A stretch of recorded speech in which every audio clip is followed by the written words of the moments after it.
natin ang ating dahon habang nakababad pa ang ating malagkit. Initin lang po natin ang ating dahon. Ayan po, initin natin siya. A few moments later.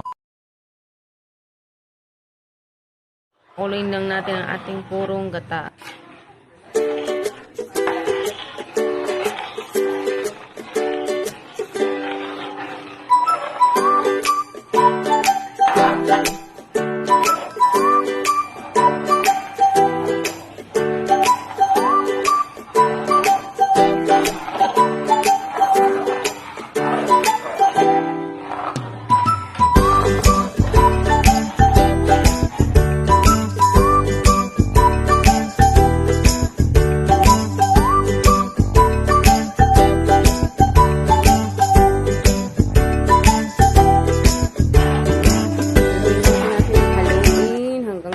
Tumuyo na po siya.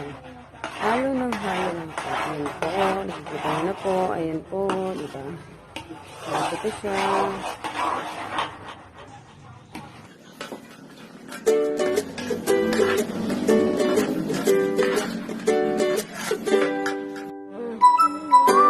Ayan po. Nakikita niyo na po. Tuyo na po siya. Balot na natin. Ayan lang po. Ayan po. Magbabalot na po tayo. Nakikita niyo. Nasa inyo po kung gano'ng karami. Babalot na po natin sa dahon ng saging na dinangdang sa apoy. Ayan po siya. Ayan po. Ganyan lang po kalaki. Kung gusto niyo. Depende po sa inyo kung anong gusto niyo, mga mami, mga kakusina. Ayan. Maganda po ito. Saka natin i-roll. And then, ayan na siya. Dito na lang datapin sa gilid. Ayan. Okay na po.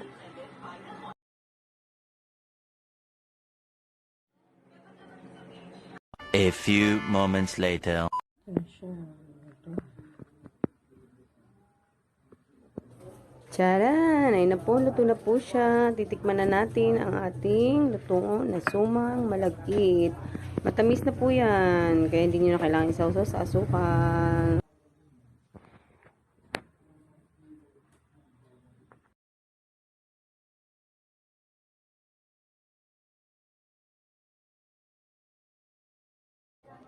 Don't forget to subscribe my channel. Thank you.